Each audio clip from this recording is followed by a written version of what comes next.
Hello दोस्तों, स्वागत है आप सभी का मेरे YouTube चैनल पे। वैसे तो आप सभी ने पुनर्जन्म को लेके काफ़ी किस्से और कहानियाँ सुनी होंगी, लेकिन आज मैं आपको पुनर्जन्म की एक ऐसी सच्ची घटना से रूबरू कराने जा रही हूँ जिसे जानकर शायद आपको डर भी लग सकता है, जिसे खुद अमेरिका की पुनर्जन्म एक्सपर्ट टीम ने भारत आकर खुद इस घटना पर रिसर्च करते हुए इसे पुनर्जन्म की सच्ची कहानी का किताब दिया था।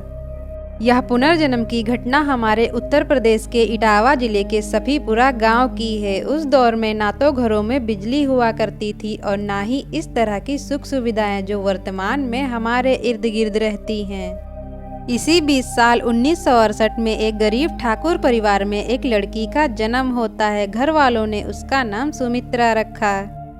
उस समय गांव में रहने वाले लोग अपने परिवार का पालन पोषण करने के लिए शहर जाकर नौकरी किया करते थे।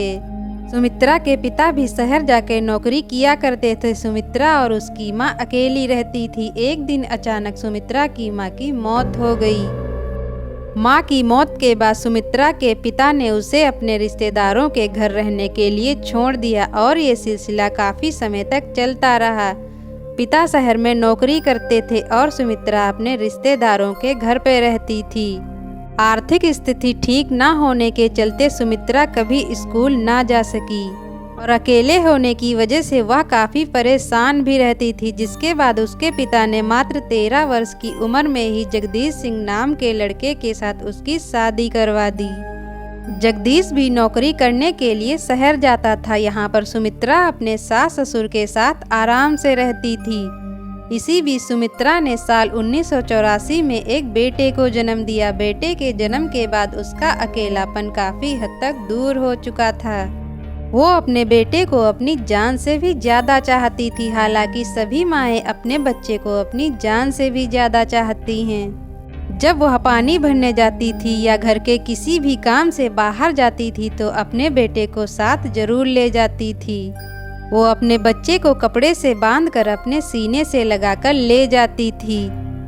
एक दिन जब सुमित्रा अपने बेटे को लेकर पानी भरने जा रही थी तभी अचानक उसके साथ कुछ ऐसा हुआ कि सभी लोग डर गए। अचानक सुमित्रा के दोनों हाथ पीछे की तरफ मुड़ गए और उसका सिर आसमान की तरफ मुड़ गया। आंखों की पुतलियां चारों ओर घूमने लगी और वह जोर जोर से अपने दांतों को किटकिटाने लगी। ये सब देखकर उसका बेटा भी रोने लगा। उसके दांतों के किटकिटाने की आवाज़ इतनी तेज थी कि उसके बेटे की रोने की आवाज़ उसके सामने धीमी पड़ गई और गांव की सभी औरतें उसको देखने लगी। डर के मारे कोई भी उसके पास नहीं गया। तभी कुछ मिनटों में ही सुमित्रा एकदम ठीक हो गई और सबने उसके पास आकर पूछा कि उसे क्या हो गया था तो सुमित्रा को कुछ भी याद नहीं था और इसी तरह के दौरे उसे बार बार पड़ने लगे। अब तो गांव वालों के साथ साथ इसकी खबर सुमित्रा के सास ससुर को भी लग चुकी थी। इस घटना की सूचना उसके पति जगदीश को भी दी गई। वो भी शहर से दौड़ा दौड़ा अपने गांव पहुंचा। हालांकि सुमित्रा को भी अपनी इस दौरे वाली बात के बारे में पता चल गया था, इसीलिए अब वो अपने बच्चे से दूर रहने लगी थी। ऐसा नहीं था कि वो अपने बच्चे से प्यार नहीं करती थी, उसे ऐसा लगता था कि कहीं इस बीमारी की वजह से वो अपने बच्चे को कोई नुकसान ना पहुंचा दे। इसीलिए सुमित्रा के बेटे की देखभाल सुमित्रा की सास करने लगी थी और सुमित्रा का पति भी घर पर ही रहने लगा था। सब कुछ ठीक ठाक चल रहा था कि अचानक 16 मई 1985 को दोपहर में एक बार फिर सुमित्रा को दौरा पड़ा। उसने फिर से अपने दोनों हाथों को पीछे की ओर कर लिया और अपने हाथों को अजीब तरीके से मोड़ने लगी। उसमें से हड्डियों के चटकने की आवाज़ें आ रही थी और उसने अपने सिर को आसमान की ओर कर लिया और अपनी आंखों की पुतलियों को जोर जोर से चलाना शुरू कर दिया। और इस बार सुमित्रा कुछ धीरे धीरे बोल भी रही थी। फिर अचानक से वो चिल्लाने लगी और उसने कहा कि 3 दिन बाद उसकी मौत हो जाएगी। ये सुनकर सभी लोग सन्न रह गए। अब सुमित्रा के सास ससुर और पति को भी काफी डर लगने लगा था, लेकिन हमेशा की तरह सुमित्रा को जब होश आया तो उसे कुछ भी याद नहीं था। वो सब कुछ भूल चुकी थी। सुमित्रा को उसके पति ने पूरी घटना के बारे में बताया तो वो भी काफी डर गई थी। 3 दिन बाद यानी कि 19 मई का वो दिन आ ही गया जब सुमित्रा ने अपनी मौत की भविष्यवाणी की थी। भविष्यवाणी सच ना हो, इसीलिए सुमित्रा के घर वाले घर पर ही बैठे रहे। उन लोगों ने सुमित्रा का खास ध्यान रखा और सुमित्रा की सास ने उसे कोई भी काम करने से मना किया था।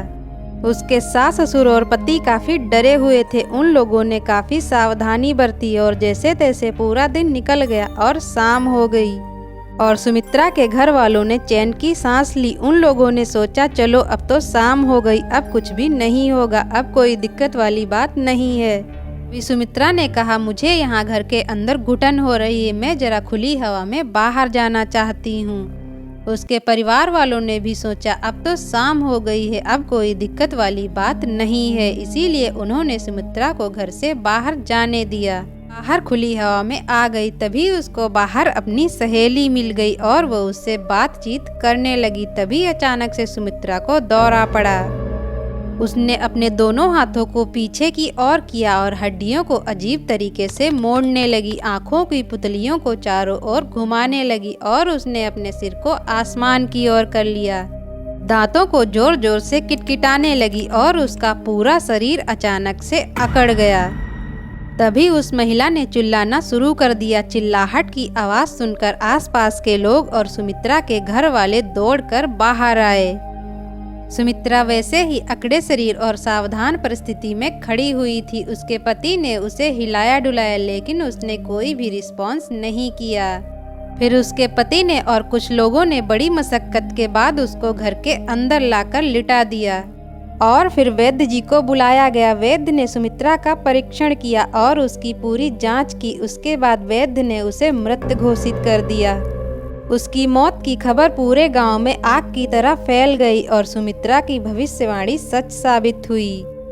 ये सब सुनते ही पूरा परिवार एकदम टूट गया। सुमित्रा के पति और उसके ससुर ने उसे नीचे लिटा दिया। फिर उसके चारों ओर बैठ के सभी लोग रोने लगे। सभी गांव वालों ने मिलकर अंतिम संस्कार की तैयारियां शुरू कर दी और गांव की जो महिलाएं थी वो सुमित्रा की लाश की देखभाल कर रही थी। आपको भी पता होगा, मरे हुए व्यक्ति को तेल लगाया जाता है, नहलाया धुलाया जाता है। हमारे हिंदू धर्म के अंदर ये सारे रीति रिवाज जो अंतिम संस्कार में किए जाते हैं वो सभी सुमित्रा के साथ किए जा रहे थे और गांव के कुछ लोग लकड़ियों का इंतजाम करने के लिए गए थे, क्योंकि अब जल्दी ही सुमित्रा का अंतिम संस्कार किया जाना था। लेकिन ये सारी चीजें करते हुए सभी लोग जो सुमित्रा से जुड़े हुए थे, ना सिर्फ उसके परिवार वाले बल्कि सारे गांव वाले, ये सारे लोग बहुत ही ज्यादा डरे हुए थे सिर्फ एक बात को सोचकर, और वो ये बात कि सुमित्रा को आखिर कैसे पता था कि उसकी 3 दिन बाद मौत हो जाएगी। यानी कि 16 तारीख को ही उसने घोषणा कर दी थी कि 19 तारीख को उसकी मौत हो जाएगी। ये चीज सोच सोच कर सभी लोग बहुत ज्यादा परेशान थे। उनको डर बहुत ज्यादा लग रहा था। वो सभी ये समझ चुके थे कि सुमित्रा के ऊपर किसी चीज का साया था, जो सिर्फ सुमित्रा में ही नहीं बल्कि अब किसी और गांव वाले के शरीर में जाकर घुसेगा, क्योंकि उसको तो कहीं ना कहीं जगह चाहिए होगी। अब वो किसी और गांव वाले के शरीर के अंदर जाएगा और उसका भी यही हाल करेगा। ये सब सोचकर सभी लोग बहुत ज्यादा डर रहे थे। ये सारा काम चल ही रहा था। गांव की औरतें सुमित्रा की लाश का ध्यान रख रही थी। तभी एक महिला का ध्यान उसकी आंखों की तरफ जाता है, जो कि आंखें बंद थी लेकिन वो चारों ओर घूम रही थी। वो औरत ये सब देख के कस के चिल्लाती है और पीछे की ओर भागती है। सभी लोग उसको देखने लगते हैं कि आखिर क्या हुआ। उसने कहा सुमित्रा के चेहरे को देखो, जल्दी देखो सुमित्रा के चेहरे को, उसकी आंखें चल रही हैं। और सब लोगों ने जब ये देखा तो सब दंग रह गए। अचानक से सुमित्रा ने गहरी सांस ली और अपनी आंखों को भी खोला और वो एकदम से खड़ी हो गई। इधर उधर देखने लगी कि आखिर क्या हुआ है। गांव की सभी महिलाएं जो अभी उसके अंतिम संस्कार की तैयारियां कर रही थी, ये सब देखकर वो बहुत ज्यादा डर गई। ये सुमित्रा जो अभी लाश बनी हुई थी मर चुकी थी और अब तो एकदम सही सलामत सबके सामने खड़ी है और सबसे बात कर रही है। किसी को भी विश्वास नहीं हो रहा था कि अभी अभी कुछ देर पहले जिसकी मौत हो गई थी वो अचानक से आखिर जिंदा कैसे हो गई। ये सब सुनकर वो वैद्य वापस से घर के अंदर आ गया और सुमित्रा को चेक किया। उसके पूरे शरीर को सही से चेक किया कि सुमित्रा अब बिल्कुल ठीक है, उसके शरीर में अब कोई भी दिक्कत नहीं है और उसने कह दिया कि सुमित्रा अब एकदम ठीक है। ये चीज अब वैद्य को भी समझ नहीं आ रही थी कि सुमित्रा जिंदा कैसे हो गई। अब सुमित्रा को वापस जिंदा देख के सभी लोग बहुत ही ज्यादा खुश थे। सभी के दिलों के अंदर शांति पड़ चुकी थी कि हाँ, सुमित्रा अब ठीक है। जैसे ही ये सब हुआ, सुमित्रा का पति बहुत खुश था, उसके चेहरे पे मुस्कान थी। वो सुमित्रा की ओर आगे बढ़ा, सुमित्रा को गले लगाने के लिए। वो जैसे ही सुमित्रा को पकड़ने के लिए आगे बढ़ा, उसने अपने पति को दूर ढकेल दिया और उसको अपने से दूर रहने को कहा कि मेरे पास मत आओ। और जब उसके पति ने ये सुना तो कहा, आखिर क्या हुआ है? मैं तो तुम्हारा पति हूँ, मैं तुम्हें गले नहीं लगा सकता क्या? लेकिन सुमित्रा ने साफ मना कर दिया। तभी वैद्य ने समझाया कि देखो, अभी अभी सुमित्रा बहुत बड़े ड्रामेटिक कंडीशन से निकली है, उसको टाइम लगेगा इस सब से निकलने में, अपने आप को सही करने में थोड़ा समय लगेगा और ये सब सही हो जाएगा। और फिर वो वैद्य सुमित्रा को कमरे में ले गया, उसे बेड पर लिटा दिया और सुमित्रा फिर सो गई। बाहर आकर वैद्य ने सबको कहा कि जब सुमित्रा सो के उठेगी तो सब कुछ सही हो जाएगा, कोई दिक्कत वाली बात नहीं है। आप सभी लोग भी सो जाओ। सुमित्रा के परिवार वाले अपने अपने कमरों में जाकर सो जाते हैं। और जैसे ही सुबह हुई, सुमित्रा भी सो के उठी। सब कुछ नॉर्मल लग रहा था, लेकिन अब की बार सुमित्रा बहुत ज्यादा दुविधा में थी। और उसके पति ने जब उससे बात करने की कोशिश की तो उसने अपने पति को धक्का देकर कहा कि तुम मेरे पति नहीं हो, तुम मुझे ऐसे क्यों पकड़ रहे हो? ये मेरा परिवार नहीं है, तुम मेरे पति नहीं हो, ना ही ये मेरा घर है, तुम मेरे पास क्यों आ रहे हो? जैसे ही ये चीज सुमित्रा के पति ने सुनी, वो बहुत ज्यादा परेशान हो गया कि सुमित्रा आखिर ये क्या बोल रही है। वो तुरंत अपने माता पिता को बुलाने लगा। उसके माता पिता आए, सुमित्रा से बात करने की कोशिश करने लगे, पर सुमित्रा ने कुछ भी नहीं सुना। वो सभी को धक्का देते हुए घर से बाहर भागने लगी। सुमित्रा का पति भी उसके पीछे पीछे भागने लगा और उसके माता पिता भी। सुमित्रा आगे आगे दौड़ रही थी और उसका पति उसके पीछे पीछे। तभी उसके पति ने जोर से दौड़ लगाई और सुमित्रा का हाथ पकड़ा। ना चाहते हुए भी जबरदस्ती सुमित्रा को घर के अंदर लेकर आया। और फिर सुमित्रा के पति ने सुमित्रा को घर के अंदर लाके बिठाया और उसके परिवार ने उससे पूछा कि बताओ आखिर क्या बात है। तो सुमित्रा ने बताया, पहले तो आप लोग मुझे सुमित्रा सुमित्रा कहना बंद करो। मेरा नाम सुमित्रा नहीं, बल्कि मेरा नाम तो शिवा त्रिपाठी है और मेरी मौत हो चुकी है। मेरी हत्या किसी और ने नहीं, बल्कि मेरे ही ससुराल वालों ने की थी। ये सब सुनकर पूरे परिवार को सदमा लगता है कि आखिर ये क्या बोल रही है। ये सुमित्रा अपना नाम शिवा त्रिपाठी क्यों बता रही है? किसी को कुछ भी समझ नहीं आ रहा था कि आखिर क्या चल रहा है। परिवार वालों ने उस बच्चे को अपने हाथ में लिया, क्योंकि सबको उम्मीद थी क्या पता इस बच्चे को देखकर इसकी याददाश्त लौट आए। उनको अभी भी यही लग रहा था कि सुमित्रा दौरे के अंदर है और जैसे ही ये दौरा खत्म होगा सब कुछ सही हो जाएगा। लेकिन जब उस बच्चे को सुमित्रा के सामने लाया गया तो सुमित्रा ने उस बच्चे को छूने तक को मना कर दिया और बताने लगी कि ये मेरा बच्चा नहीं है, मेरे 2 बच्चे हैं जिनका नाम रिंकू और टिंकू है। मुझे मेरे रिंकू और टिंकू के पास जाना है। उसके इस बर्ताव ने उसके परिवार वालों के मन में कई सवाल खड़े कर दिए। अब सुमित्रा, जिसे पढ़ना लिखना नहीं आता था, जो कि कभी भी स्कूल नहीं गई थी, वो किसी को पत्र लिख रही थी और ये सिलसिला काफी दिनों तक चलता रहा। फिर 20 अक्टूबर को सुमित्रा के दरवाजे पर एक आदमी ने दस्तक दी। उसने सुमित्रा के पति को बताया कि उसे यहाँ से 3 महीने से कोई पत्र लिख रहा है, इसीलिए वो यहाँ आया है। सुमित्रा के पति ने पूछा कि आप कौन हो?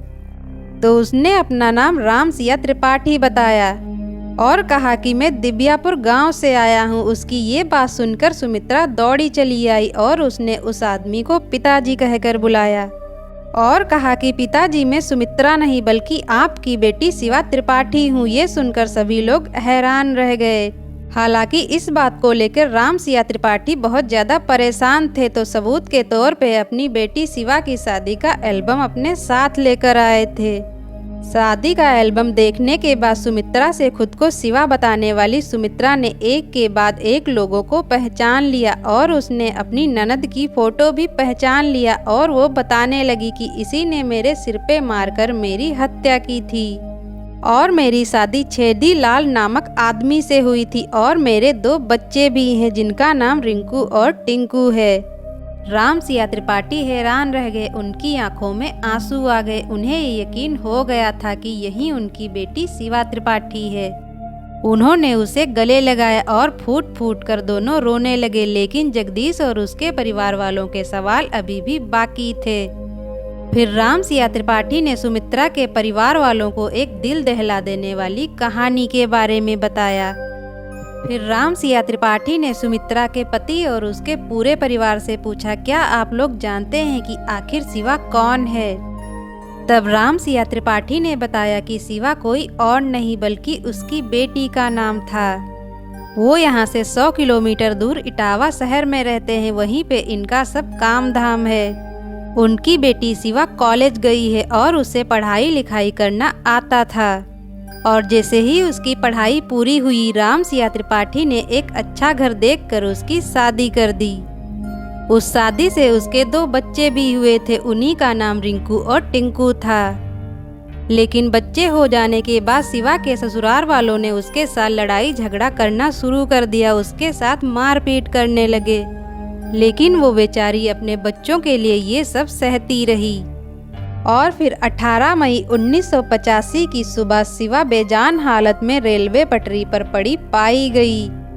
उसके ससुराल वालों के कहने पर उसकी मौत को सुसाइड बताया गया। लेकिन शिवा के सिर पर एक गहरी चोट का निशान देखा गया था और कुछ लोगों ने शिवा के साथ उसकी सास और उसकी ननद को भी देखा था। वही ननद जिसे अब सुमित्रा अपना यानी शिवा का कातिल बता रही थी।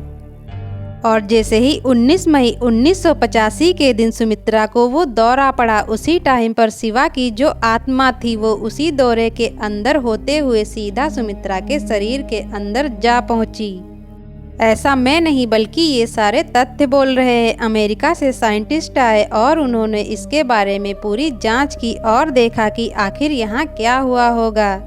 और इस चीज़ को लेकर वो पूरी तरह से श्योर थे कि हाँ, इसी दौरे के बीच रहते हुए शिवा के शरीर की आत्मा वहाँ से निकलकर सीधा सुमित्रा के अंदर आ गई, वो भी वहाँ से तकरीबन 100 किलोमीटर दूर इस गांव में। इस पूरी घटना को दुनिया की सबसे क्रेडिबल पुनर्जन्म की घटना माना जाता है और इसके सबूत जुटाने के लिए अमेरिका के यूनिवर्सिटी ऑफ वर्जीनिया से साइंटिस्ट सीधा भारत आए और सीधा उस गांव में गए जहां सुमित्रा रहती थी। सुमित्रा उर्फ शिवा से मिले, उसके बारे में पूरी जांच करी, आखिर ये जो बता रही है ये सत्य भी है या नहीं। और उन्होंने इसकी पूरी जांच की तो ये सब बातें सच निकली और साइंस ने भी ये मान लिया कि यहाँ पर पुनर्जन्म हुआ है। और फिर राम सिया त्रिपाठी सुमित्रा को अपने साथ अपने घर ले गए। सुमित्रा यहाँ शिवा के 2 बच्चों और अपने एक बेटे के साथ रहने लगी और फिर वो अपने 3 बच्चों के साथ अपने पति के साथ उसी गांव में रहने लगी। और जब इस केस के बारे में सभी लोगों को पता चलता है तो उन्होंने इसे फिर से खोलने की मांग की कि सच में शिवा त्रिपाठी की नंद ने ही उसकी हत्या की थी। लेकिन सुमित्रा उर्फ शिवा की ये जो बातें थी, ये बयान थे, ये कोर्ट में वैलिड नहीं थे, इसीलिए इस केस को यहीं पे बंद कर दिया गया। लेकिन राम सिया त्रिपाठी के जो सवाल थे उन्हें इसका उत्तर मिल गया था कि आखिर उनकी बेटी के साथ क्या हुआ था। और साल 1998 में सुमित्रा यानी शिवा की लंबी बीमारी के बाद उसकी मौत हो गई और ये कहानी यहीं पर खत्म हो गई। आपकी इस बारे में क्या राय है? आपको क्या लगता है कि ये सारी चीजें होती हैं या नहीं? और आपको ये सच्ची घटना कैसी लगी कमेंट में ज़रूर बताइएगा और मेरे वीडियो को लाइक कर दीजिएगा और मेरे चैनल को सब्सक्राइब कर लीजिएगा। Thank you.